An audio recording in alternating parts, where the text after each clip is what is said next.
je voudrais tout de même dire il me semble assez frappant dans cette matinée que nous voyons bien comment Napoléon a puisé finalement dans un héritage, effectivement dans l'héritage de Paoli, mais beaucoup plus loin encore, hein, vous venez de nous le montrer, dans un héritage médiéval même.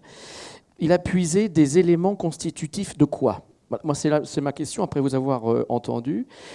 Est-ce que ce sont des éléments constitutifs de sa future politique ? Ou est-ce que ce sont, et c'est Jean Do qui me fait penser cela particulièrement, plutôt les éléments constitutifs de son propre mythe ? Parce que finalement, tu as parlé de construction pré-romantique, hein, il me semble qu'on peut presque faire une analyse mytho-critique en voyant qu'il y a des éléments qu'il va reprendre à Sainte-Hélène dans son mémorial, donc il va reprendre ses écrits de jeunesse. Ça, je trouve ça tout à fait saisissant comme démarche. Il va reprendre là pour s'inscrire lui-même dans une chaîne à la fois chronologique et logique, hein, dans laquelle il est un artisan du progrès, de la modernité, de la lutte contre la tyrannie, etc. Enfin, tous ces éléments.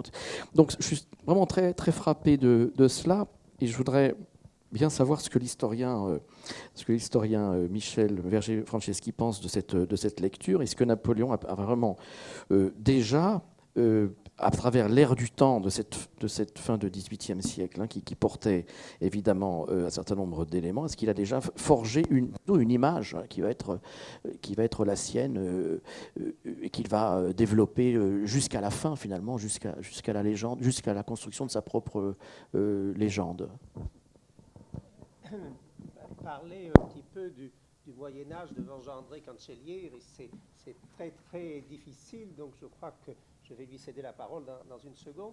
Ce que j'aurais plutôt envie de dire, c'est qu'on a une vision en Corse historiographique du rapport entre Gênes et la Corse, et puis ensuite entre la France et la Corse, qui est une notion un peu faussée.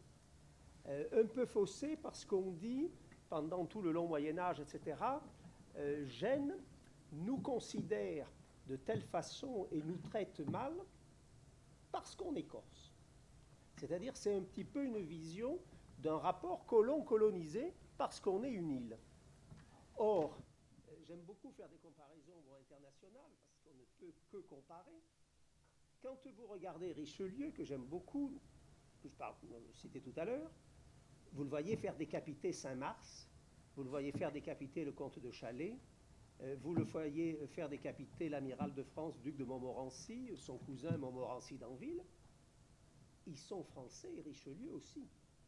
C'est-à-dire que le décapité Gentile, en 1490, Napoléon Gentile, il n'est pas décapité parce que Corse parlait génois. Il est décapité parce qu'il vient d'assassiner son frère, Cap-Corsin, seigneur comme lui, de Brande et d'Herbalund. C'est-à-dire qu'il faudrait qu'on sorte dans l'historiographie corse actuelle cette image fausse qu'on était persécuté parce que Corse. On était persécuté parce qu'il y avait vis-à-vis du suzerain le doge de Gênes et la République de Gênes, il y avait crime de lèse-majesté. Et donc, le rapport Richelieu français, Saint-Mars français, il est le même que le rapport Gênes et Corse gentile insoumis. Ce qui est puni, ce n'est pas l'appartenance à la Corse, c'est très souvent l'insoumission. Et je suis en train de faire un travail qui va être publié l'année prochaine, là sur les gentiles, donc qui est un très très gros boulot. J'ai quand même 12 assassinats au sein de la famille de Gentile à partir du 15e jusqu'en 1746, jusqu'à Francesco. Et donc, ils ne sont pas décapités sur les marches du palais de Gênes parce qu'ils sont corses, ils sont décapités pour crime de lèse-majesté. Et donc, il faut corriger, à mon avis, un petit peu cette notion que l'on a de tout le Moyen-Âge, où ce n'est pas la corsitude qui est punie, c'est la sujétion, le sujet qui est désobéissant vis-à-vis du suzerain, même s'il est de sa même nationalité, si on peut accepter cet anachronisme, eh bien, c'est l'insoumission qui est punie. Et donc, quand on voit un gentile qui est puni, on ne peut pas dire en plus que c'est un Corse, parce que les gentiles, ce sont des Génois. Et donc, il faut corriger, je crois, et et c'est important dans le climat actuel, en plus de non-violence aujourd'hui qu'on ne peut que saluer, il faut corriger, à mon avis, cette vision que l'on a du Moyen-Âge, qui est un Moyen-Âge très violent. Quand on voit les 21 cousins germains des Larocque qui sont exécutés ou assassinés, etc., la violence, elle est partout. Et pendant le 16e, 17e, quand on voit Sampiero qui jette 70 Génois dans un puits pour rendre l'eau imbuvable, parce que c'est une guerre bactériologique avant l'heure, et ben, il jette les Génois dans le puits, d'accord, mais pour punir qui? Pour punir les autres Corses qui sont autour de ce puits. Et par conséquent, ce n'est pas un rapport gêne-corse, c'est un rapport d'ennemi, et les gens qui sont punis, ce sont les Corses.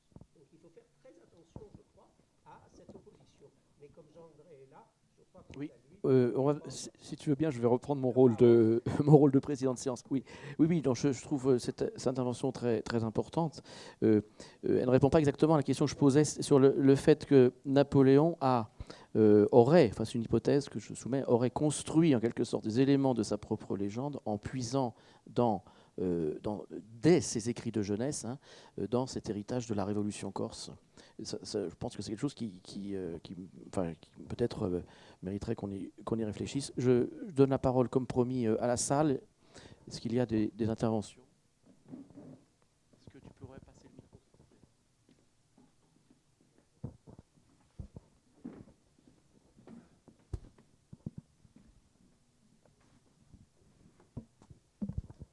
Oui, une question pour Michel Verger-Francesque à propos du personnage de Richelieu que vous aimez beaucoup et que vous avez fréquenté à travers vos programmes de recherche. C'est bien lui qui aurait dit en matière de crime d'État, il faut fermer la porte à la pitié. Et effectivement, la notion de crime d'État, c'est le crime de lèse-majesté. Mais est-ce que cette expression qu'on lui attribue, il l'a effectivement utilisée? Ce serait intéressant de le savoir. Quant au fait qu'il aurait, et qu'il a effectivement, même si ça n'a pas été appliqué de façon aussi rigoureuse qu'il l'aurait souhaité, l'interdiction du duel.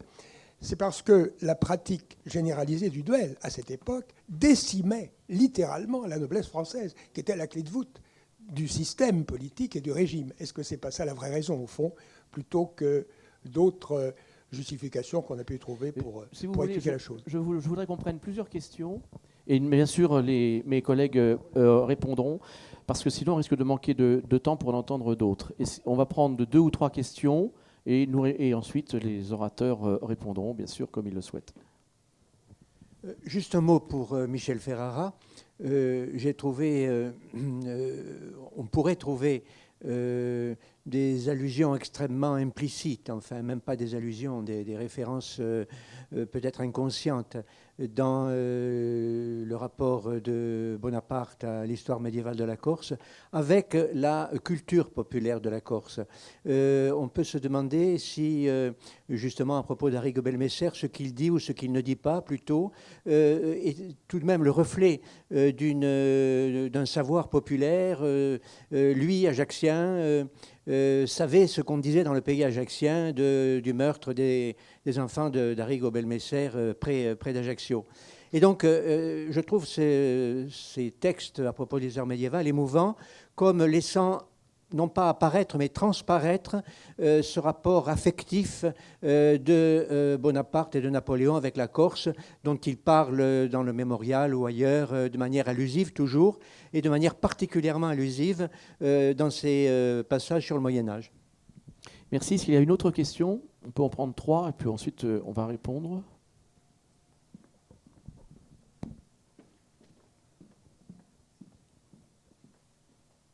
C'est pour M. Verger-Franceschi.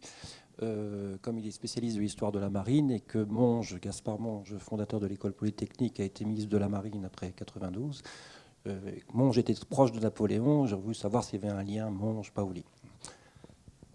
Bon, eh bien, nous allons donc répondre. Il y a deux questions pour toi, je crois. Beaucoup de questions. La première chose, le Moyen-Âge, quelque part, Corse, échappe déjà au Bonaparte. Toute l'époque de Giovanni della Grosse, etc., les Bonaparte ne sont pas là. Ils sont à Sarzane, ils arrivent à Ajaccio en 1511, donc c'est une histoire qui n'est pas vécue de l'intérieur. La famille Bonaparte n'est pas là au moment de la fondation d'Ajaccio. Entre parenthèses, c'est amusant. Le jour c'est le jour où Isabelle la catholique signe la permission à Christophe Colomb de partir. Donc c'est exactement le même jour. Donc on peut penser que c'était un jour faste et que ce jour a été choisi pour cette raison-là, c'était un jour heureux. Donc les Bonaparte arrivent après tous les combats de toutes les guerres sinarquaises, que tout ce Moyen-Âge sanglant leur échappe. La deuxième chose, je viens de dire sanglant, et ça m'ennuie. Ça m'ennuie parce qu'on a un peu une vision aujourd'hui en France continentale d'une Corse qui serait violente. Et on aurait une espèce de monopole de la violence, où on serait plus violent que les autres. Alors j'aime bien répondre à cette question en disant que du temps de Richelieu, que Noël Kissout évoque, et du temps de Mazarin, il y a en moyenne 14 meurtres par jour à Paris. Donc, alors évidemment, Paris c'est 500 000 habitants, bon, la Corse c'est 120, 150 000 habitants en 1769, mais enfin, Paris est beaucoup plus violent. Pour la question de Richelieu qui interdit le duel, Jean-Guy fait remarquer à l'instant que Pascal Paoli procède exactement en homme d'État, exactement comme Richelieu. Il faut effectivement interdire aux grands de se massacrer entre eux.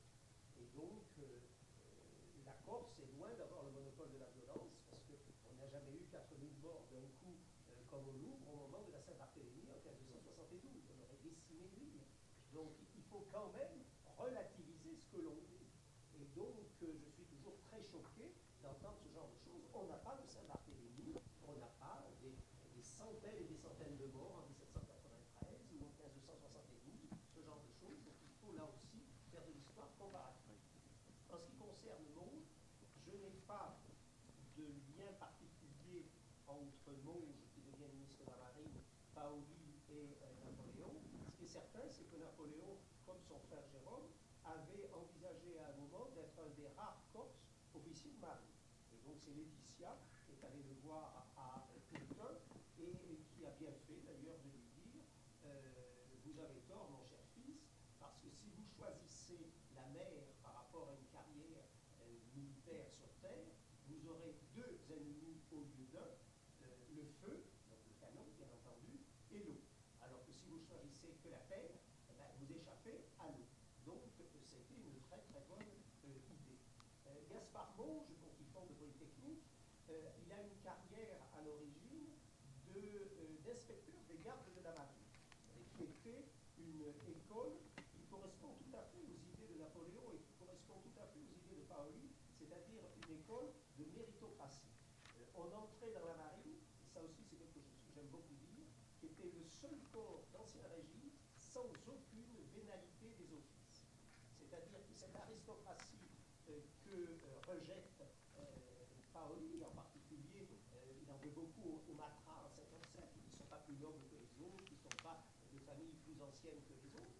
Eh bien, la marine était un corps, effectivement, où vous regardez aujourd'hui, quand vous entrez dans le salon des amiraux de rue Royale, l'ancien ministère de la Marine, vous voyez Abraham Duquesne, petit-fils de cordonnier, Paoli était petit-fils de meunier, vous voyez Jean Bart, fils de marin-pêcheur de Dunkerque, vous voyez Duguay-Trouin, fils de petit armateur de Saint-Malo, et sur 4 grands officiers du XVIIe, il n'y a qu'un gentilhomme qui est tourné. Et donc Gaspard Monge, qui est roturier, eh bien, il allait inspecter à partir de 1786 ces compagnies de garde de la marine, qui étaient une vraie méritocratie, et qui a donné donc de très grands hommes pendant tout le XVIIe siècle, et pendant le XVIIIe. Bougainville n'est pas noble, il est fils de notaire, et Bougainville, c'est l'époque de Gaspard Monge. Et donc le lien, si vous voulez, il est intellectuel. C'est-à-dire que Monge, Paoli et Napoléon, qui sont issus de méritocratie plus ou moins plébéienne, même si les Bonaparte sont nobles, eh bien, ils appartiennent à la même structure intellectuelle et spirituelle. Ça oui, mais est-ce qu'il y avait un lien personnel? Je ne sais pas si Monge appartenait à une loge maçonnique, par exemple, c'est possible. Paoli, oui. À partir de 1778, c'est certain. Peut-être même avant, parce que jusqu'à présent, on dit toujours 1778, mais j'ai l'impression que lorsqu'il est peint le 4 septembre 1769 à La Haye par Sophie Caron, Sophie Caron fait ce tableau à la demande d'une loge maçonnique en disant, à propos de Paoli, dernier membre admis. Et donc ça nous remonte son admission de 78 à la Grande Loge d'Angleterre à 69 au moins. Donc s'il y a un lien avec Pau, il y a énormément d'officiers de marine qui sont maçons à ce moment-là, en particulier l'amiral Despins, donc de la campagne américaine, etc. Lafayette, bien entendu, Mirabeau, bien entendu, qui est d'ailleurs d'origine corse. Mirabeau est arrière-petit-fils de Corse, à Jean-Ménage. Donc le lien, s'il existe, il faudrait le chercher là. Merci, il va bientôt être 1h moins le quart, donc je pense qu'on ne doit pas quand même trop dépasser le temps, parce qu'il faut le temps de déjeuner. Je vais tout de même donner la parole à Michel Carrara, qui était concerné par une question, et puis un mot aux deux organisateurs de ce séminaire, s'ils veulent apporter un éclairage, mais un mot de synthèse assez court, si possible. Oui, moi je voudrais répondre à ce qu'a dit M. Cancellière au niveau des croyances populaires. Je pense effectivement. Et là, voilà. Je voudrais donc répondre à M. Cancellière au niveau de ce qu'il a dit sur les croyances populaires, ce qui me semble vraiment extrêmement important. Je crois que Napoléon est très attentif à ça. Et effectivement, il a puisé certainement dans des ouvrages historiques, mais il a énormément puisé, même si la famille n'était pas là au moment des chroniques. Mais par contre, il a puisé certainement dans cette communication, j'en ai parlé tout à l'heure, cette communication qui se propage en parallèle à la culture savante. Hein. Il était dans un endroit, Ajaccio, Harry Gobelmesser, il y a un souvenir, il y a toujours le pont des 7 Poussins, encore maintenant, hein, vous visitez ça, on vous explique la légende d'Harry Gobelmesser. Dans un autre de ses écrits, il dit, il y avait l'expression, il a été traité comme les Giovanali, donc il sait parfaitement de quoi il parle, quand il parle des Giovanali, il a entendu ça, il l'a entendu. Donc, vous voyez, quand vous avez parlé de cette répression, il en parle, la répression, ça a dû se faire comme ça dans les conversations des gens, même si le pouvoir officiel ne voulait plus qu'on en parle. Quand vous parlez des 22 cousins exécutés, il y en a eu beaucoup d'autres, puisqu'il y a eu la déshabitation à la Roque, hein, la déshabitation. Il y a eu la déshabitation dans le Niol, hein, où on a rasé les villages, on a fait partir les gens. Je n'ai pas eu le temps tout à l'heure de parler de Raffet de Lecques, mais Raffet de Lecques a marqué les esprits. Il a été tué avec 22 des siens, dont des très jeunes hommes, presque des enfants, dépecés par les Génois. Et voilà, et ça, ce cas a longtemps marqué les esprits. Vous voyez, ça a marqué les esprits. Même si Napoléon n'a pas lu tout ça, il le sait. C'était toujours très vivace dans la culture populaire, on va dire. Voilà. Je ne suis pas très longue. Est-ce que on va pas relancer les débats historiques, parce que je crains que ça nous entraîne un peu loin. Excuse-moi, mais est-ce que Jean-Guy Jandou voulait dire un mot?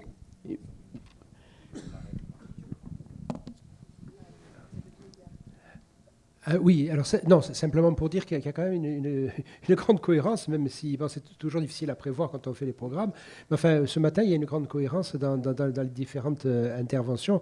Enfin, ce qu'il y a enfin, c'est vrai que l'enseignement, provisoire, bien entendu, parce que tout est toujours provisoire à la matière, mais que l'on peut tirer, enfin, il me semble, de cette matinée, c'est quand même la forte imprégnation, hein, donc, Napoléon Bonaparte, le jeune Napoléon a manifestement baigné dans cette culture, avait une connaissance historique, une connaissance de l'histoire de la Corse particulièrement précise, et je crois aussi avait une interprétation des événements historiques et politiques qui était vraiment, qui découlait, hein, de son éducation corse et de ce qui lui a été transmis dans sa famille et dans son enfance, et aussi à travers ses lectures, bien entendu.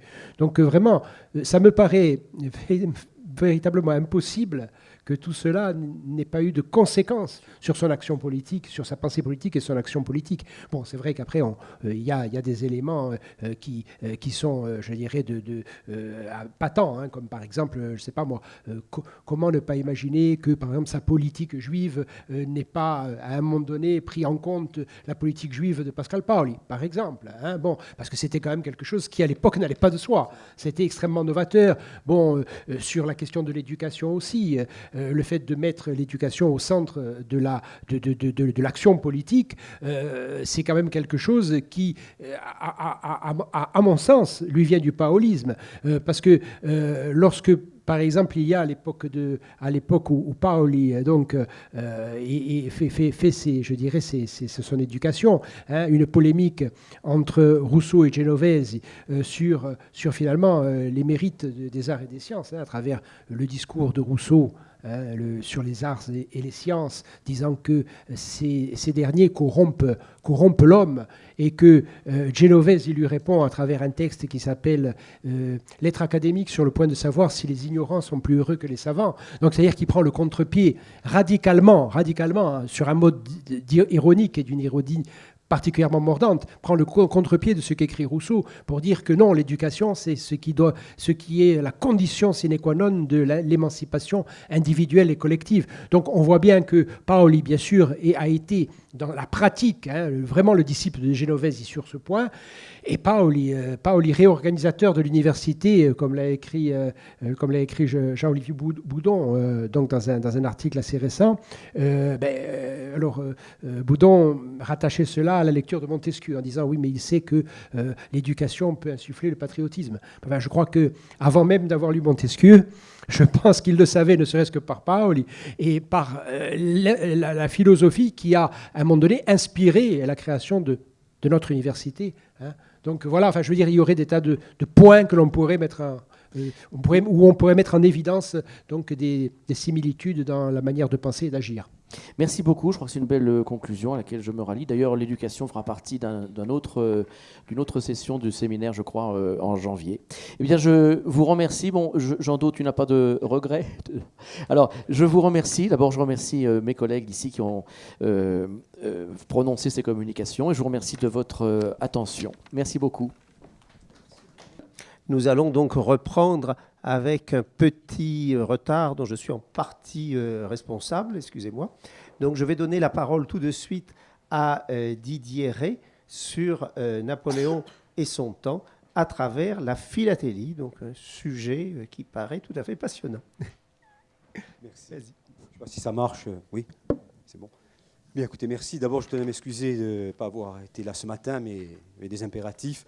Et à 15h, j'ai rendez-vous avec le professeur Igor Mellani de l'Université di Firenze, et donc je serai obligé de m'absenter, malheureusement, assez rapidement. Alors, la communication que je vais vous présenter aujourd'hui pourrait paraître une escroquerie, puisqu'effectivement, les timbres sont apparus 19 ans après la mort de Napoléon. Et donc, comme on en discutait tout à l'heure, qu'est-ce que ça vient faire là? Mais en fait, Napoléon, en tant que personnage important, a probablement été celui qui est apparu le plus sur les timbres avec la reine Élisabeth II et Lénine, en d'autres temps. Mais lorsqu'on fait encore le compte aujourd'hui, cela est incontestable. Alors, le timbre, qu'est-ce que c'est? Parce qu'on va commencer peut-être par là. Le timbre, c'est d'abord, avant tout, un objet fiscal. C'est-à-dire qu'au moment de la révolution industrielle en Angleterre, les Anglais sont les inventeurs du timbre, 1er mai 1840, il s'agit de récolter rapidement une taxe sur un courrier qui est en augmentation constante du fait de la révolution, justement, technique et industrielle. Il s'agit également d'un symbole de légitimité, au même titre que le drapeau, l'hymne national ou le souverain. Par conséquent, on le comprendra, représenter un timbre ne doit rien au hasard. Et pendant longtemps même, lorsqu'il s'agissait de tamponner le timbre, autrement dit de l'oblitérer, lorsqu'il y avait un royal profil, il fallait mettre le tampon de manière à ne pas abîmer le profil du souverain, ce qui était considéré comme une insulte. Donc vous voyez que nous sommes là dans un domaine idéologique très important. Dès 1874, l'ensemble des pays de la planète, qu'ils soient d'ailleurs indépendants ou non, nous y reviendrons tout à l'heure, vont se ranger à l'invention anglaise, et on peut estimer qu'au début du XXe siècle, tous les pays de la planète, y compris les plus lointains, comme la Chine, disposent de timbres-poste pour des raisons politiques et idéologiques. Donc si le timbre-poste est un outil idéologique, on pourrait s'attendre à ce que la représentation de Napoléon soit en France quelque chose d'important. Mais c'est la première surprise. 1951. Il faut attendre 1951 pour voir un timbre français consacré à Napoléon Ier. Or, si nous l'avons dit tout à l'heure, il s'agit d'idéologie, comment se fait-il que la France n'a daigné représenter l'empereur que si tardivement? Rien, par exemple, en 1921, pour l'anniversaire, le 100e anniversaire de sa mort. Et 1951 ne correspond strictement à rien dans l'imagerie napoléonienne. Donc pourquoi? Là, c'est la première question. Finalement, si vous voulez, j'ai résumé ça. Alors, j'espère que ça va fonctionner. Oui, voilà. Donc, la question finalement que nous allons nous poser au cours de ce cours intermède, c'est où comment et pourquoi Napoléon Ier, son temps, j'insiste bien, et son temps parce que nous allons le voir, avant même que Napoléon n'apparaisse, c'est l'époque napoléonienne, notamment par les pays qui ont subi l'occupation française, qui vont être les plus marquants.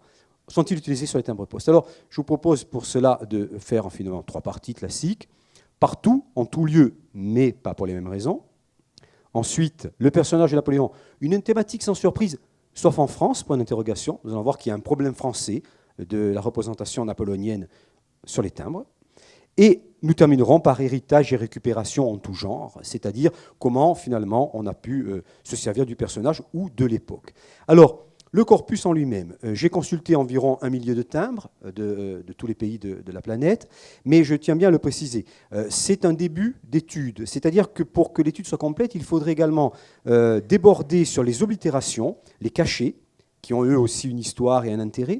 Il faudrait également voir les entiers postaux, c'est-à-dire ces cartes postales sur lesquelles sont représentés des thèmes, avec un timbre déjà oblitéré. Et il faudrait, je ne l'ai fait que pour 1 ou 2 cas, consulter des blocs feuillets, c'est-à-dire des blocs où sont représentées des scènes et où le timbre est au centre du feuillet ou sur la marge du feuillet. L'ensemble nous donnerait probablement une vision plus juste. Pour autant, je pense que nous sommes là quand même dans les grandes lignes. Alors, les dates, enfin, pourquoi 1913 et pourquoi 2013 1913, parce que nous allons le voir, c'est le premier timbre concernant la période napoléonienne stricto sensu, c'est-à-dire où vraiment on fait référence à la période de Napoléon. Et 2013, c'est parce que, tout simplement là, ça offrait une borne chronologique sur un siècle, et donc un panorama qui pouvait être assez complet. Alors nous allons commencer, si vous le voulez bien, par, première chose, sur tous les continents. Alors que la Slovaquie timbrifie Napoléon Bonaparte, pour il n'y a rien de surprenant, le timbre slovaque est de 2005. Bon, même sans être très calé en histoire, 2005, c'est la bataille d'Austerlitz, c'est le traité de Presbourg qui est signé au château de Presbourg, l'actuelle Bratislava, capitale de la Slovaquie. Donc là, bon, rien que de très classique. Maintenant, c'est un peu plus compliqué lorsque on trouve Napoléon dans les Émirats arabes unis. Ici, l'émirat d'Ajman, qui est un des 7 émirats. Alors, ce n'est pas les sables d'Égypte ici, ce n'est même pas d'ailleurs les sables d'Ajman, mais c'est la bataille de Rivoli. Quel rapport entre Ajman et Napoléon et Rivoli? On verra ça tout à l'heure, si vous le voulez bien. Plus surprenant encore, sur les hauteurs de l'Himalaya, dans le Bhoutan, au fin fond de l'Asie, eh bien oui, Napoléon est aussi présent. Bon, à moins que l'on ait découvert récemment des restes de la Grande Armée au Bhoutan, mais je pense que c'est pas. Mais encore plus surprenant, promenons-nous, si j'ose dire, du côté de l'archipel de Kiribati, dans le Pacifique, et nous voyons que Napoléon est également représenté ici. Tout le monde connaît bien sûr le lien intime entre Napoléon et Kiribati. Ensuite, continuons si vous voulez, au fin fond des plateaux rwandais, la République rwandaise magnifie le sacre de Napoléon. Là aussi, vous le savez très probablement, il devait y avoir des soldats rwandais dans la Grande Armée, sinon, que viendrait faire le pauvre Bonaparte aussi loin? Et puis, nous terminerons par le Paraguay. Bon, là encore, à la limite, on pourrait se dire qu'il y a un rapport, puisque l'Amérique latine, des généraux qui deviendront demain les libérateurs d'Amérique latine, ont servi dans les armées impériales et avant républicaines. Donc ici, ça pourrait à la limite se tenir. Mais vous le voyez, donc, le premier élément, c'est bien un personnage mondialisé. Ça, c'est le premier point. Un Napoléon connu sur les 5 continents, car vous l'avez remarqué, même s'il y a un doublon entre Ajman et le Bhoutan, tous les 2 pays d'Asie, chaque timbre représente ici au moins un continent de la planète, selon l'acceptation traditionnelle du continent. Mais évidemment, de manière inégale, on voit que l'Europe est largement devant, mais pas si dominatrice que cela, et que l'Afrique talonne finalement les représentations. Il s'agit, vous le voyez, l'Asie, aussi surprenant, l'Amérique où l'on pourrait s'attendre, notamment en Amérique latine, avec la présence, on l'a dit, de ces officiers libérateurs, est en retrait. Quant à l'Océanie, elle récupère la portion congrue, elle est presque absente de ça. 90 pays philatéliques, qu'est-ce que cela signifie? Cela signifie que, n'oublions pas, l'Union postale universelle compte beaucoup plus de membres que l'Organisation des Nations Unies.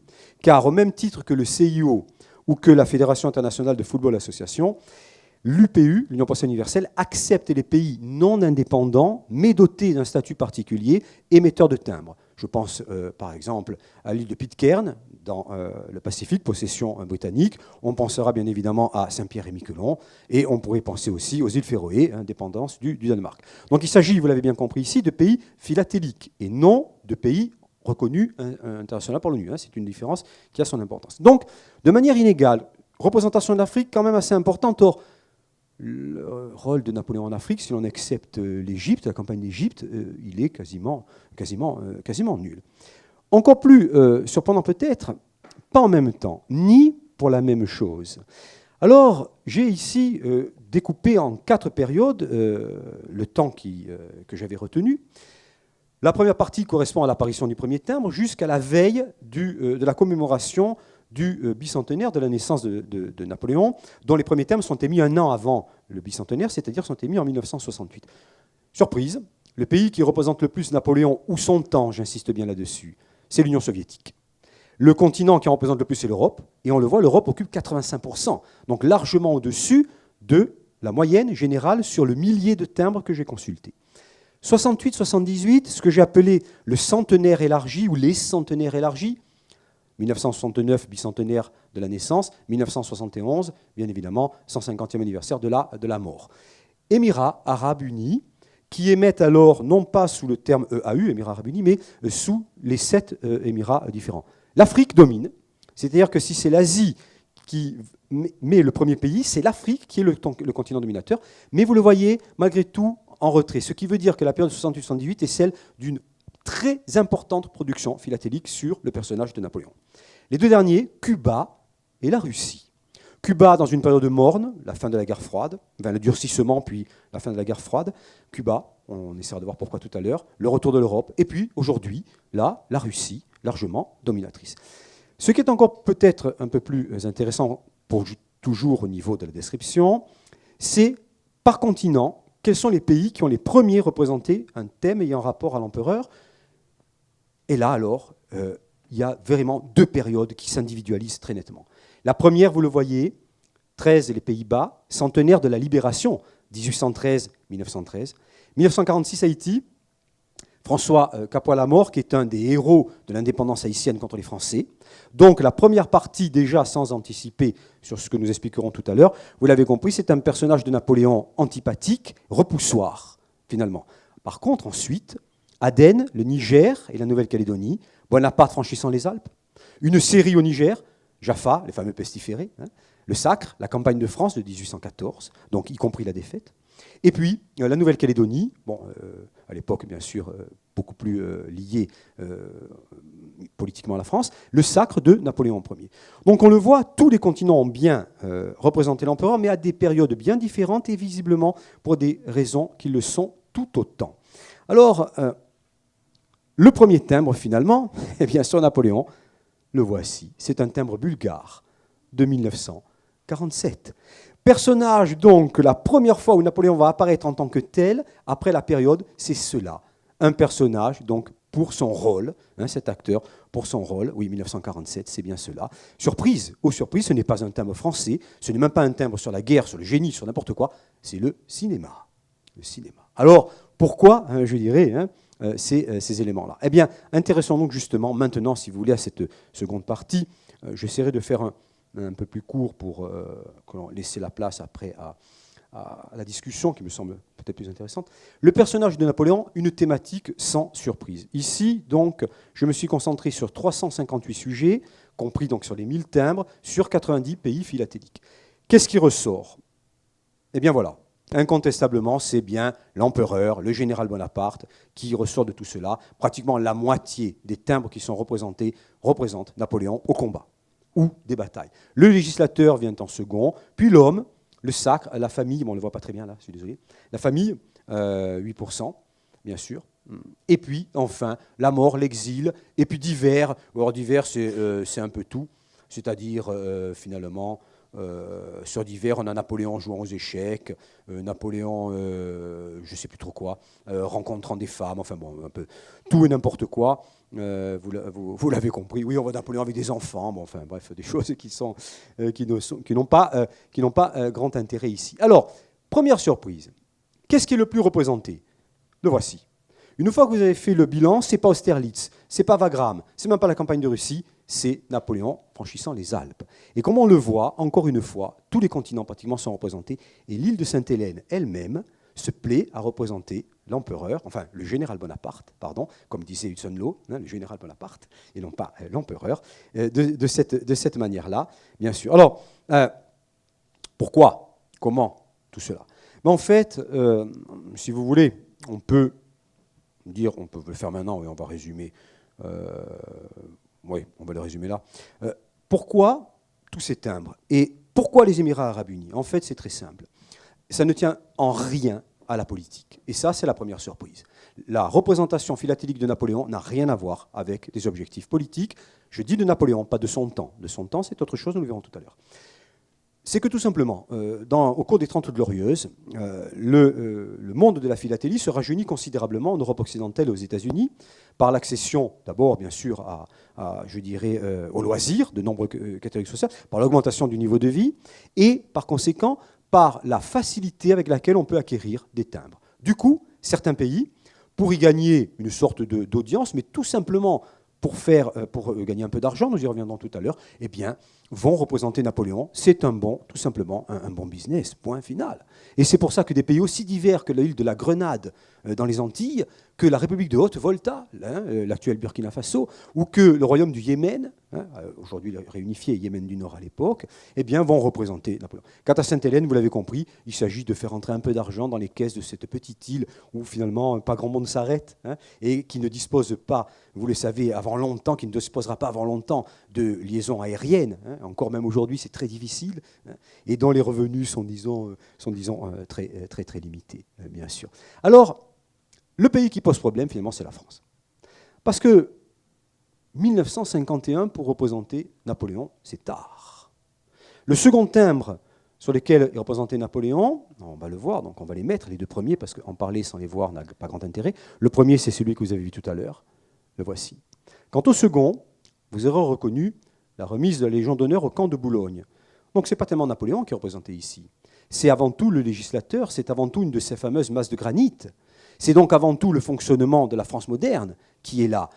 Que cela soit dû à l'empereur à la limite, mais même, vous le voyez, ce n'est pas le sujet principal du thème. Oui, Napoléon est au centre, comment pourrait-il être autrement? Il remet la Légion d'honneur. Mais ce n'est pas lui qui est important ici. Ce qui est important, c'est la Légion d'honneur. Ce qui est important, c'est le fonctionnement de la France. Quant à 51, vous allez dire, là, il y est, quand même, c'est l'empereur. Oui, si ce n'est que ce n'est pas du tout un timbre consacré à Napoléon, c'est plus simplement une série philatélique consacrée aux grands hommes de la première moitié du XIXe siècle en France. Il eût été délicat, et pour le moins malvenu, de ne pas représenter Napoléon. Mais ce n'est pas un hasard non plus si on regarde la valeur, 30 francs plus 10 francs pour la Croix-Rouge, donc c'est une valeur où finalement le côté militaire est un peu atténué par le sauver les autres. Mais surtout, ce qui est intéressant, c'est que le 30 francs correspond à la valeur d'affranchissement pour l'étranger. Ce qui veut dire que normalement, en aucun cas, ce timbre ne peut être utilisé en France. Donc en 1951, bien sûr, vous l'avez compris, rappeler à l'extérieur que la France ne se limite pas à juin 1940 et à Vichy, ce n'est pas inutile. En revanche, 6 ans seulement après la fin de la Seconde Guerre mondiale, évoquer un général sauveur rappellerait des souvenirs, disons, récents et pour le moins, là, malvenus. Donc, incontestablement, on peut penser qu'il était impossible d'éviter Napoléon dans les personnages, vous l'avez saisi, des grands personnages de la première moitié du XIXe. Pour autant, contentons-nous de l'envoyer à l'extérieur, si j'ose dire, de l'envoyer se promener ailleurs. Après, vous le voyez, un vide jusqu'en 1969. Puis, effectivement, le bicentenaire, Arcole, l'Égypte, le Code civil, le Sacre, la chapelle impériale en 80 et plus rien jusqu'en 2000. En revanche, depuis 2000, une succession de timbres assez nombreuses, plus depuis 2000 que depuis 1849, c'est-à-dire depuis le premier timbre français. De 1849 à 2000, il y a moins de timbres sur Napoléon qui paraissent que depuis 2000. Mais là aussi, sachons ou tentons de voir. Le bicentenaire, vous avez bien remarqué, ce n'est pas Napoléon qui est ici mis en exergue. C'est le général Bonaparte, le général de la République, et non l'empereur. C'est-à-dire qu'une fois de plus, on rappelle que c'est la République ici qui compte, et non pas le personnage qui va sauver la République en la tuant. 0,70, valeur d'affranchissement pour l'étranger, et pour la communauté, c'est-à-dire pour ce qu'on appelait à l'époque les dom-toms. Alors bien sûr, rien ne vous empêche de l'étiqueter et de vous envoyer une lettre à 0,70. On est bien d'accord, les frontières ne sont pas si étanches que cela. Il n'empêche que. Continuons. 69 donc. 72. Bonaparte Pont d'Arcole. Dans une série intitulée, et c'est ça qui est intéressant, série historique, mais exactement le titre officiel, c'est Série Histoire de France. Donc il y a un but, vous l'avez compris, idéologique et éducatif important. Mais pour une série qui se veut historique, il y a une énorme erreur, volontaire bien sûr. Ce n'est bien évidemment pas le drapeau régimentaire que brandit Napoléon, mais bien celui de la France. Encore une fois, c'est le général de la République qui est mis ici en valeur. Et encore une fois, la valeur 0,60, c'est celle de l'affranchissement pour l'extérieur. Quant à la campagne d'Égypte, qui paraît en 72 également, vous le voyez, effacer le côté, dirons-nous, impérialiste. On ne retient volontairement dans la campagne d'Égypte que l'aspect éducatif, découvreur, scientifique, un Napoléon aseptisé, une campagne d'Égypte renvoyée finalement, indirectement, mais tout le monde l'a compris, à Champollion. Bien sûr, c'est de cela qu'il s'agit. Donc finalement, une France très mal à l'aise face au personnage de Napoléon. Alors dira-t-on, les choses ont-elles changé? Voici le bloc paru en 2004. Cette fois-ci, on va dire, ah, là quand même, la garde impériale, vous n'allez pas me raconter que ce n'est pas la guerre. Je ne dis pas le contraire. Bien sûr, avec une belle représentation de l'empereur. Pour autant, vous ne serez pas dupes et vous voyez bien que les soldats qui sont représentés sont des soldats pour enfants, pour gamins. Ce sont des petits soldats, ceux avec lesquels on jouait autrefois, et non pas les vrais militaires. Et puis, comme en 1951, on prend soin quand même de dire la guerre c'est mal, alors aidons la Croix-Rouge. Et dans la Croix-Rouge. Encore une fois, le personnage impérial et les victoires, on aurait pu s'attendre à des Austerlitz de tous les côtés. Il n'y en a pas. Il n'y en a pas. Justement, 2005, Austerlitz. La France édite un timbre. Ah, quand même. Oui, Austerlitz. Bataille, ça n'apparaît pas. C'est un gros mot. Bataille. Un gros mot. Et puis, ce n'est pas le champ de bataille. On aurait pu s'attendre d'ailleurs à une représentation, il en existe nombreuses, de tableaux très beaux sur la bataille d'Austerlitz. Non, non, non. Le tertre de la paix, édifié en 1923, sur le champ de bataille. Comme si la France, là encore, voulait effacer. Non, nous ne sommes pas une puissance impérialiste. Non, nous ne sommes pas les méchants envahisseurs de l'Europe. Nous sommes les partisans de la paix. Alors dira-t-on, les Tchèques ont fait pareil.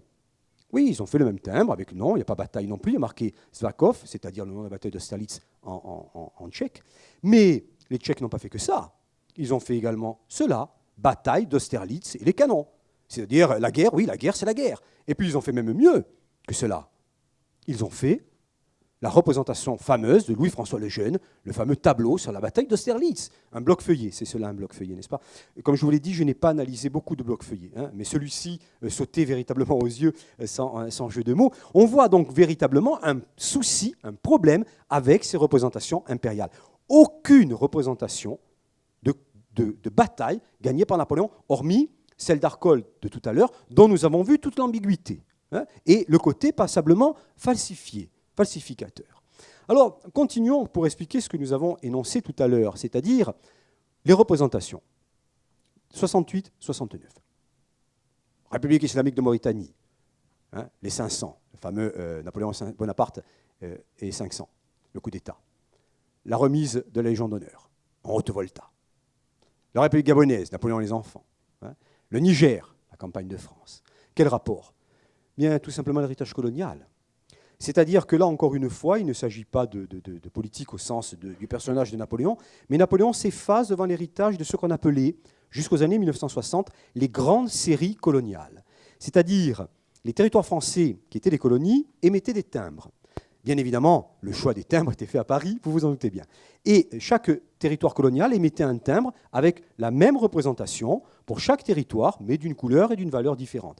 La seule différence ici, vous l'avez compris, c'est que les pays désormais indépendants ont le choix de mettre mais pour le reste, le cadre est le même, l'éditeur Delrieux est le même, et allons plus loin, série coloniale, la preuve, c'est que le terme de Polynésie française est exactement de la même veine. Et celui de Monaco l'est pratiquement aussi, et ceux de Nouvelle-Calédonie le sont également. Autrement dit, on est bien là dans la vieille tradition coloniale.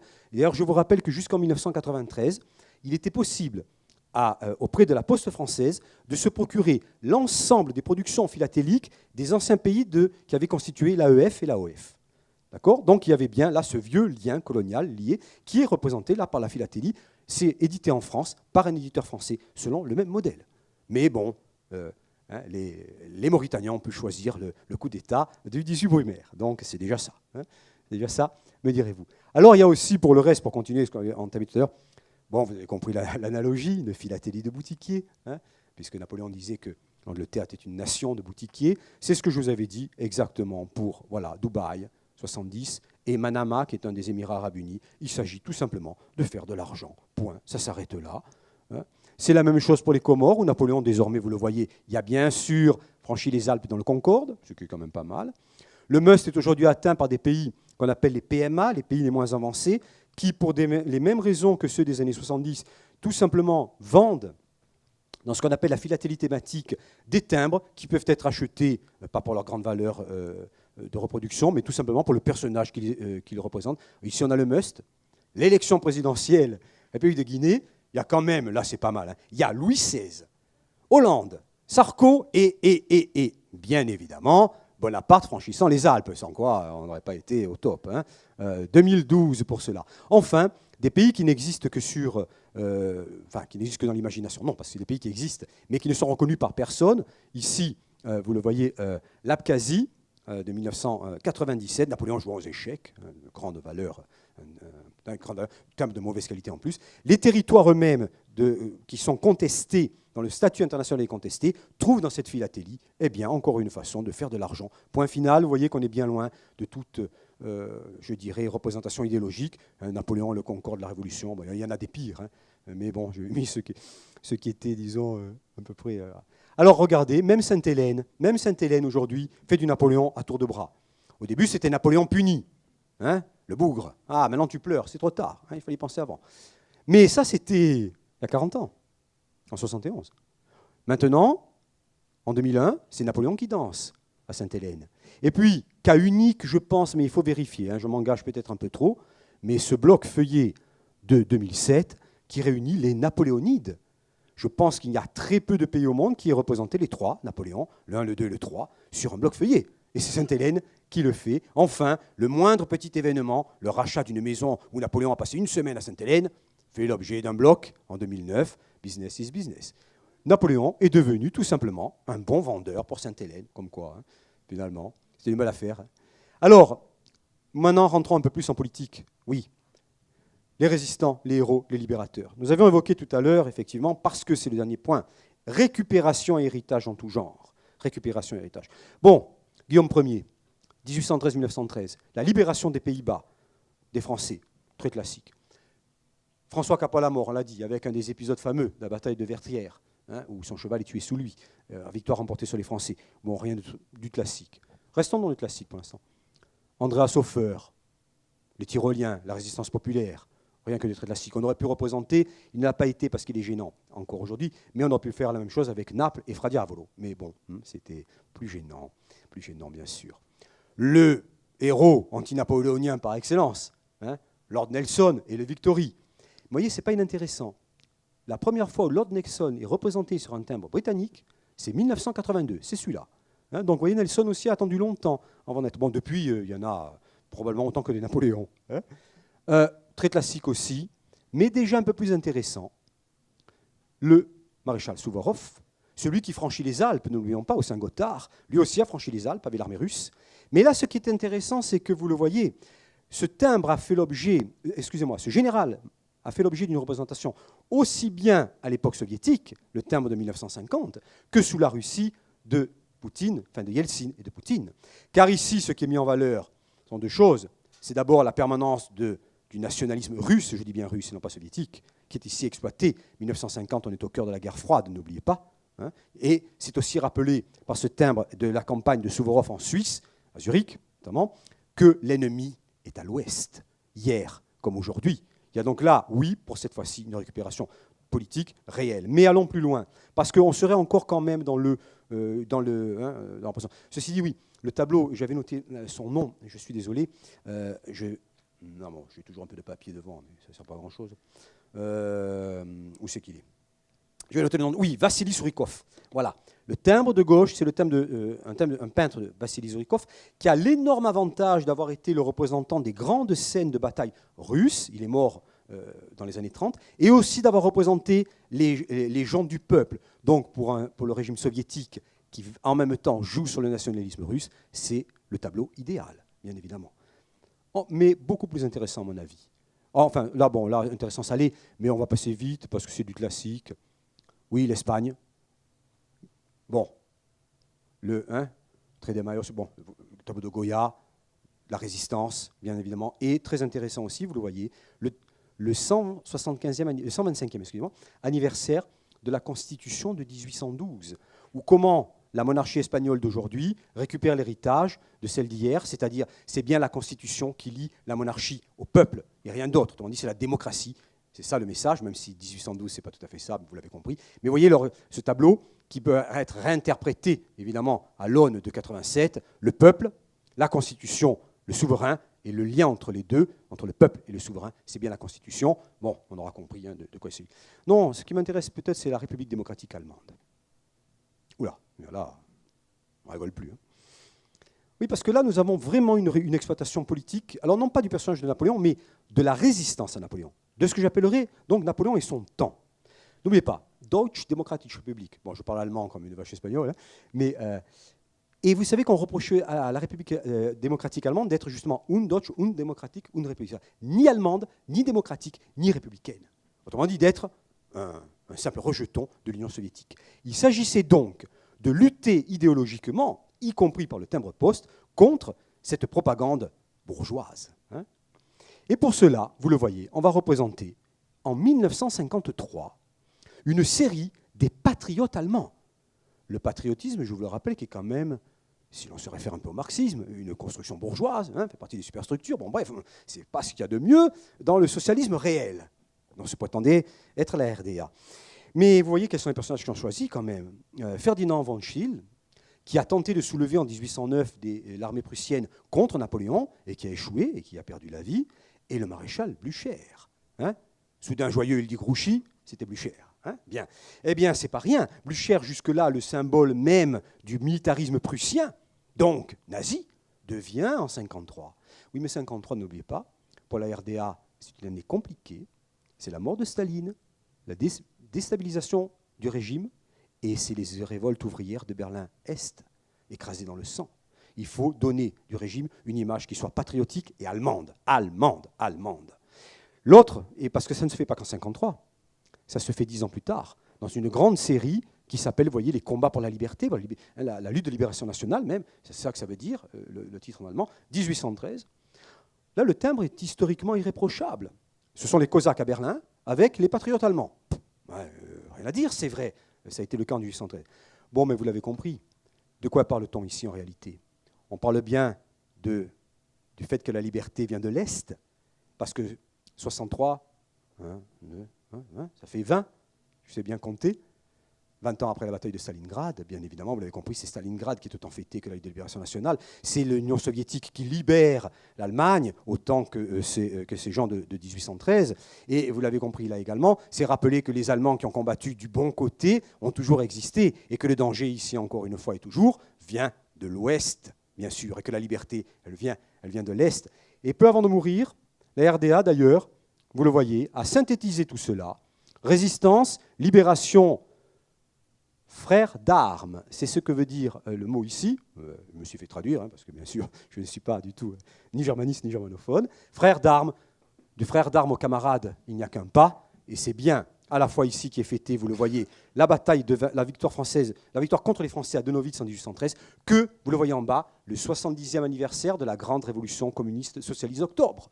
Voilà, résistance, patriotisme, révolution, la résistance allemande de 1813 transcendée par la grande révolution, bien évidemment. Alors, de l'autre côté, c'est-à-dire les héros et les martyrs libérateurs, les Français ayant été des occupants, les libérateurs, ils n'ont pas été beaucoup. Sauf que, si, au moins en Pologne. La Pologne a représenté. Et je vais terminer là-dessus ce rapide exposé, si vous le voulez bien. Je vais noter les noms, parce que là, les noms, c'est un peu compliqué pour un latin. Les trois personnages qui sont représentés sur ce timbre polonais, la date, c'est mieux. de 1938 sont bien évidemment Jan Henryk Dąbrowski, Tadeusz Kosciuszko et le prince Poniatowski. Les trois personnages, vous le savez, ont partie liée avec l'aventure napoléonienne et républicaine. Dąbrowski était le commandant des légions polonaises, bien évidemment. Kosciuszko, c'est le héros de la révolte contre les Russes en 1794, au moment du dernier partage, 94-95. Quant à Poniatowski, il meurt le soir de la bataille des Nations à Leipzig, en défendant le pont. Mais ce qu'on oublie peut-être, c'est que là, ce qui est non seulement c'est la résistance contre les Russes, bien évidemment, la Russie, l'ennemi, et ne l'oubliez pas quand même, ce timbre reprend une valeur encore plus forte lorsqu'on sait qu'aujourd'hui encore, en 2014, je me suis fait là aussi, j'ai traduit c'est une traduction que j'ai trouvé faite sur Internet, je ne parle pas le polonais. N'oubliez pas qu'aujourd'hui encore, l'hymne polonais rend hommage à Bonaparte, l'hymne national polonais de 2014. En voici une strophe dans la traduction française. Nous passerons la Vistule, nous passerons la Warta, nous serons polonais. Bonaparte nous a donné l'exemple, comment nous devons vaincre. Oui, c'est l'hymne polonais de 2014. Ces références, bien évidemment, aux campagnes d'Italie, où se sont illustrés les Polonais, mais un peu plus tard aussi à l'aventure du duché de Varsovie. Et l'autre timbre sur lequel je voulais attirer votre attention, c'est bien évidemment de nouveau ici les héros, car les héros, mais après, donc ce sont les hommes de Kosciuszko, 93, la Pologne communiste a évité de timbrifier tous ces héros. Aucun ne l'a été, sauf Poniatowski. Mais en 56, je vous rappelle, c'est le printemps polonais en octobre, si j'ose dire, c'est le moment du dégel. C'est le seul. Tous les autres sont effacés de la mémoire polonaise, comme Katyn avait été effacé de la mémoire polonaise, même plus effacé, nié même Katyn. Enfin, le dernier timbre, qui je crois synthétise ce que l'on peut faire, il est de 1945. Alors attention, c'est un timbre qui est celui du corps expéditionnaire polonais en Italie, c'est-à-dire les troupes polonaises qui avaient réussi à fuir la Pologne après l'invasion par les Allemands en septembre 1939 et l'Union soviétique, qui étaient d'abord réfugiés en France puis en Angleterre et qui avaient combattu. Or, ce terme de 1945, il est tout un programme. Le soldat des légions polonaises de Napoléon, derrière le polonais d'Italie et la carte du pays. C'est la Pologne de 1939. À un moment où Staline est en train de charcuter la Pologne, de la redécouper, de la pousser vers l'ouest et de manger ces territoires, il rappelle bien sûr que hier comme aujourd'hui, il faut impérativement résister à l'ennemi. L'ennemi, lui, qui est toujours à l'est, nous dit-on, cette fois-ci. Voilà, et pour finir, c'est un N dont s'est inspiré le club de Naples pour, c'est vrai, le Napoli a récupéré ce N que l'on voit sur une maison de l'île d'Elbe, donc je terminerai par ça. Voilà. En tout cas, merci, excusez-moi d'avoir été un petit peu long.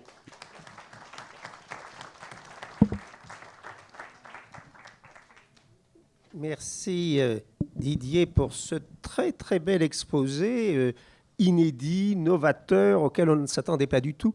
On voit bien à travers tous ces timbres, ce que tu as développé, et ce qui est très important, c'est l'ambiguïté du personnage.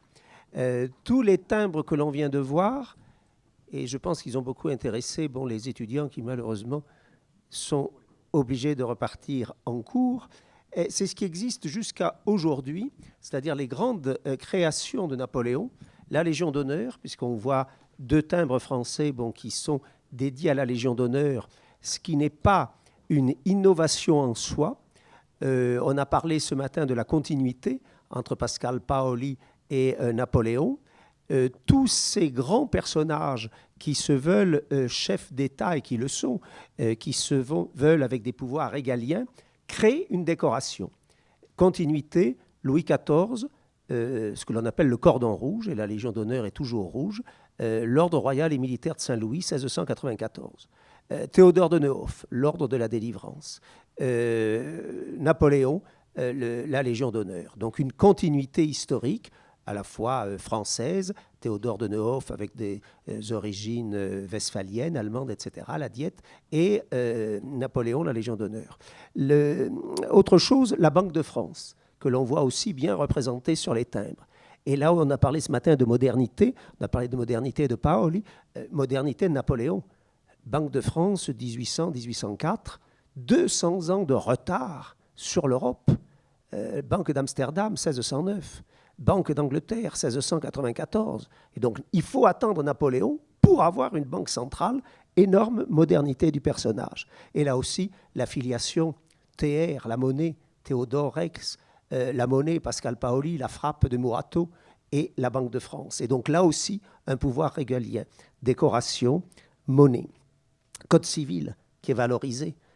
Code civil, les institutions, le pouvoir législatif. On s'est demandé si Napoléon était vraiment très très corse ce matin, et la réponse est oui, bien entendu. Et dans le Code civil, il y a quelque chose d'extraordinaire, il n'y a que Napoléon qui pouvait y mettre fin, c'est le fameux testament par substitution qui existe sous tout l'Ancien Régime, où on pouvait léguer ses biens à quelqu'un à l'infini. Et Napoléon, il est l'héritier de cette loi qui a pourri la vie de sa mère, qui a pourri la vie de son père, qui est la propriété des Milelli. La propriété des Milelli, ils ne vont la récupérer en 1786, alors que c'était à une lointaine ancêtre en 1620, parce que, en vertu d'un testament qui avait plus de 200 ans, c'était sorti de la famille, et il a fallu plaider pendant 200 ans, on pourrait en parler en détail, et donc il a mis fin à ce type de succession, la succession par substitution, qui n'est plus possible aujourd'hui. Et s'il n'était pas corse, il n'aurait pas pu faire prendre cette loi par Portalis. Et alors, tu as eu raison de dire que l'on avait gommé tout ce qui était les batailles.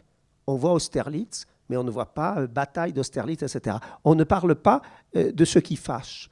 Et on a tort, parce que la guerre, c'est triste à dire, mais la guerre a été la grande occupation de l'humanité, que ce soit Louis XIV, que ce soit Napoléon, et la notion de paix, elle ne s'installe qu'au milieu du XVIIIe siècle. On va passer, c'est une très jolie phrase d'Yves-Marie Bercé, je trouve, on va passer de l'époque à la Bayard, tout le XVIe siècle, à l'époque à la Rousseau, tout le XVIIIe siècle, et le changement, il s'opère donc pendant la jeunesse de Napoléon. Mais maintenant, évidemment, le mot guerre fait mauvais effet.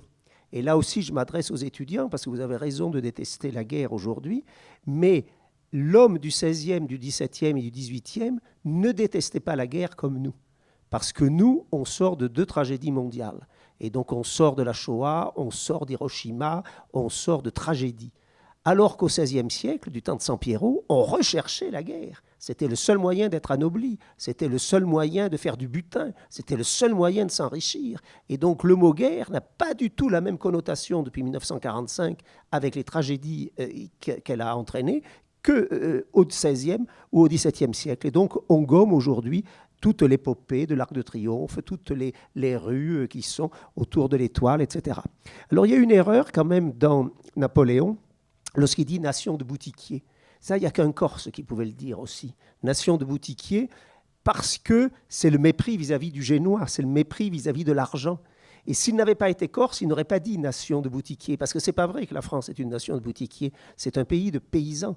Labourage et pâturage sont les 2 mamelles de la France. Et c'est un pays agricole, c'est un pays rural, ce n'est pas du tout un pays de marchands. Et c'est parce qu'il est corse qu'il dit nation de boutiquiers. Et l'autre erreur aussi, on ne la voit sur aucun des timbres, à part celui que tu as montré de Nelson avec le Victory et la mer, Napoléon n'est pas un marin. Il est évident qu'on ne va pas faire des timbres nulle part, ni sur Aboukir, 1798, ni sur Trafalgar, 1805. La mer, elle est gommée. Et la mer, elle est gommée, on en parlait ce matin avec Laetitia, elle est gommée parce que c'est un artilleur. Et qu'un artilleur, il sait bien tirer, on a vu des timbres avec des canons, il sait bien tirer sur terre. Le boulet, on voit plus ou moins où il va arriver. Sur mer, non. Et c'était pareil pour les sous-marins allemands pendant la Deuxième Guerre mondiale. Il faut tenir compte des vagues. Et donc un artilleur de terre, et les sous-mariniers allemands pendant la Deuxième Guerre mondiale, ils envoyaient les torpilles pieds nus sur les sous-marins. Parce que dès que la mer bouge, la torpille, elle va passer sous le bateau ennemi, ou alors elle va passer sur le bateau ennemi. Et Napoléon ne maîtrise pas la mer. Et donc les 2 choses qu'on ne voit pas effectivement sur tous ces timbres, ce sont les 2 choses qui ont vaincu Napoléon, la mer et puis la neige. Il le dira dans le mémorial, il dit « j'ai été vaincu par le froid ». Et là aussi, c'est parce que c'est un Corse. Il ne neige jamais à Ajaccio. Moi, en regardant sur 50 ans de vie de Napoléon, puisqu'il a vécu 52 ans, il n'y avait que quelques vieillards dans les années 1800-1810 qui retenaient les flocons de neige dans leurs mains, parce qu'il a neigé une fois, pour les montrer à leurs petits-enfants. Et il est évident que Napoléon, il n'a jamais été habitué au froid, à la neige, d'où la Bérésina, etc. Il le dira d'ailleurs, j'ai été vaincu par le froid. Alors j'ai beaucoup trop parlé comme d'habitude parce que je suis un horrible bavard et on ne me donnera plus de présidence de séance si je ne laisse pas la parole à Christophe Luzzi tout de suite et on fera un ensemble de questions peut-être. Il n'est pas là, Christophe? Ah bon, alors, donc c'est Alexandra tout de suite, mais à ce moment-là, il n'y a plus que toi? Alors donc là, on va donc donner la parole à Didier pour qu'il réponde à... Je ne sais pas si vous avez des questions, mais lui, il a les réponses. Non, là, je sais pas. Et juste une précision, sur les batailles, c'est fabuleux, parce que sur les thèmes français, Hastings est représenté comme bataille, Rocroi, bon, Hastings, c'est Guillaume le Conquérant, les batailles de l'Ancien Régime, elles y sont. Même Solferino, quand on sait l'ostracisme vis-à-vis du Second Empire, mais Solferino, c'est par rapport à la Croix-Rouge, à la création de la Croix-Rouge. Mais rien... donc avec du nom. Rien sur Austerlitz. Il n'y a pas un thème français sur Austerlitz. Et le premier thème français, Bonaparte franchissant les Alpes, c'est dans une série consacrée à la peinture, où le timbre est entre un thème de Botticelli, représentant la naissance de Vénus, je crois, et un thème de Raphaël. C'est dire, là encore, comment on aseptise et on efface, finalement, et pourtant, c'est juste franchissant les Alpes. Des questions dans la salle ou à table? Oui. Oui. Je voudrais dire à M. Ray, puisqu'il n'était pas là ce matin, que je suis le directeur de la Fédération européenne des cités napoléoniennes. Et à ce titre, donc, je suis très intéressé par cette recherche. Vous m'avez dit qu'elle était en continuation, qu'elle n'est pas terminée. Nous avons un magazine que nous publions et il est évident que ce genre d'approche-là nous intéresse au plus haut point. Parce que il dépasse justement tous les aspects ou guerriers ou administratifs que l'on connaît de l'histoire napoléonienne, mais il nous projette vers autre chose. Alors, je suis d'accord et je vais vous conforter, l'ambiguïté en France, elle existe toujours. Nous la vivons au quotidien. Nous avons 55 villes dans toute l'Europe, beaucoup de villes françaises, et c'est là que nous avons dû travailler le plus pour les convaincre d'eux. Voilà. Ça, donc, c'est un premier point. L'autre idée, les timbres qui ont la valeur pour être envoyés à l'étranger, on comprend bien pourquoi, parce que nous, dès que nous sommes sortis à l'étranger, nous avons toujours été accueillis partout à bras ouverts. En France, comme je vous l'ai dit, nous avons dû ramer quand même pas mal. Et puis enfin, le dernier point, on est quand même dans la période des bicentenaires depuis quelques années.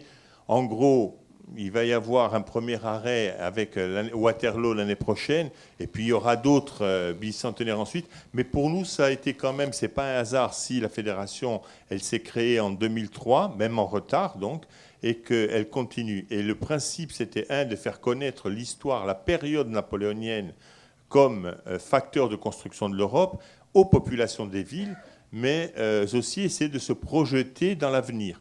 Les batailles ont été des points de départ fondamentaux, que ce soit Austerlitz, où les Français, la représentation officielle française a eu énormément de mal à se positionner. On y va pas. Après, Michel Alliot-Marie y était allé la veille. Enfin, c'était très compliqué.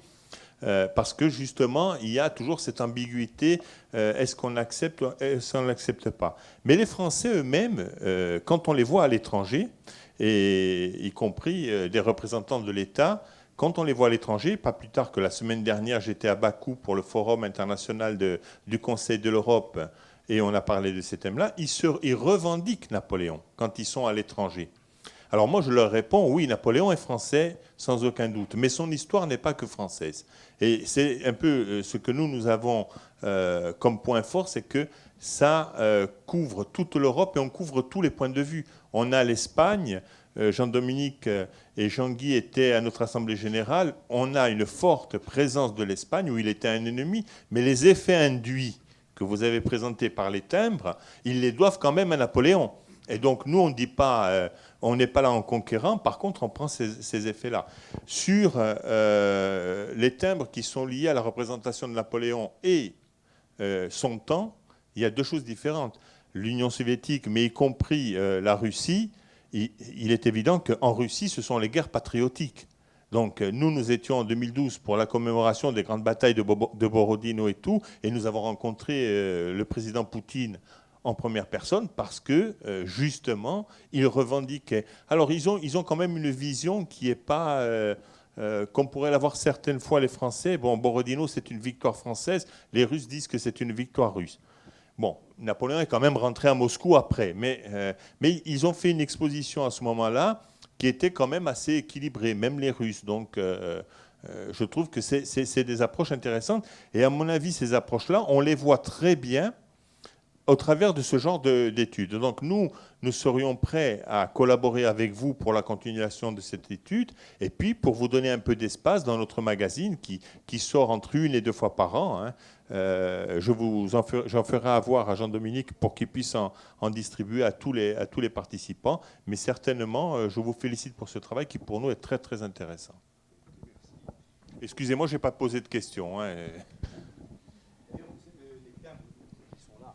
Comme je dis, j'ai consulté à peu près 1000 timbres, donc je me suis servi bien sûr des catalogues philatéliques, et je me suis servi également d'un site, qui est, je vais dire son nom, parce que je l'ai noté bien évidemment, hein, d'un russe d'ailleurs.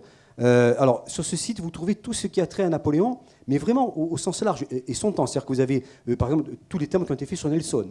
Ils y sont, puisque c'est l'ennemi. Il y a vraiment tout. Il a recensé, je crois, je ne vais pas dire de bêtises, mais à peu près, ouais, je crois que c'est un truc comme 10 000 timbres. Hein. Alors, je vais vous dire son nom et je vais même vous donner son adresse, enfin son adresse mail, bien évidemment. Hein, où je suis noté, c'est terrible quand on n'y voit plus rien. Voilà. Il s'appelle Monsieur Dimitri Karassouk et donc l'adresse, c'est http://philatelia.net, barre de fraction Bonaparte, sans E à la fin.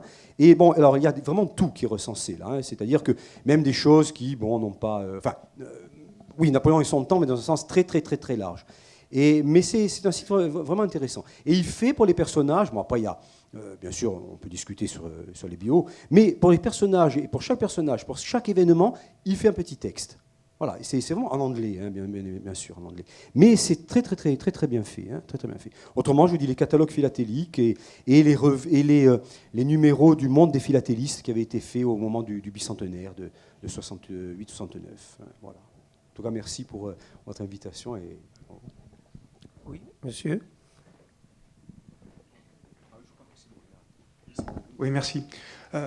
Moi, j'aimerais faire une petite parenthèse au niveau local sur, non pas le sens de l'émission d'un timbre, mais sur l'analyse qu'on peut en faire de sa réception. Avec tout simplement un timbre que je pense peu de gens connaissent ici, qui est le timbre du bicentenaire du rattachement de la Corse à la France. Et le statut, ce timbre, je n'ai pas l'impression qu'il soit très connu, très célèbre dans notre île. Et le statut étrange du timbre du bicentenaire de Napoléon, qui en fait, c'est celui-là, à mon avis, qui est le timbre du bicentenaire du rattachement de la Corse à la France. Avec le 15 août 1969, le timbre avec émission à Ajaccio, premier jour, Ajaccio, Pompidou est là, et on émet le timbre. Alors que juste un an avant, il y avait eu celui du rattachement. Et là, j'ai l'impression qu'il n'a pas été trop connu. Alors, je ne sais pas si toi, tu as des données sur cette histoire du timbre lié à notre île. Alors, voilà. Trois choses, tu as raison sur la réception. Hein. D'abord, le timbre de 51, le premier qui concerne Napoléon, comme je vous l'ai dit, est dans une série Les Grands Hommes. Celui sur Napoléon a été émis à 9 millions d'exemplaires, alors que les autres n'ont été émis qu'à 6 millions, parce qu'il y a eu énormément d'achats faits en Corse. Et d'ailleurs, le premier jour du timbre de Napoléon a eu lieu à Ajaccio, en mai 51. Et c'était véritablement, bon, toute la légende napoléonienne, en étant 50, on comprend, hein, je ne vais pas insister là-dessus. Celui de 68, effectivement, il passe un peu à la trappe, d'abord parce qu'il sort en juin 68 et que les choses sont un peu compliquées à ce moment-là en France, mais parce qu'effectivement, tu as tout à fait raison, le vrai timbre, c'est celui de 69. C'est-à-dire il s'agit d'effacer la conquête selon la bonne vieille méthode, hein, en marche depuis finalement le Second Empire.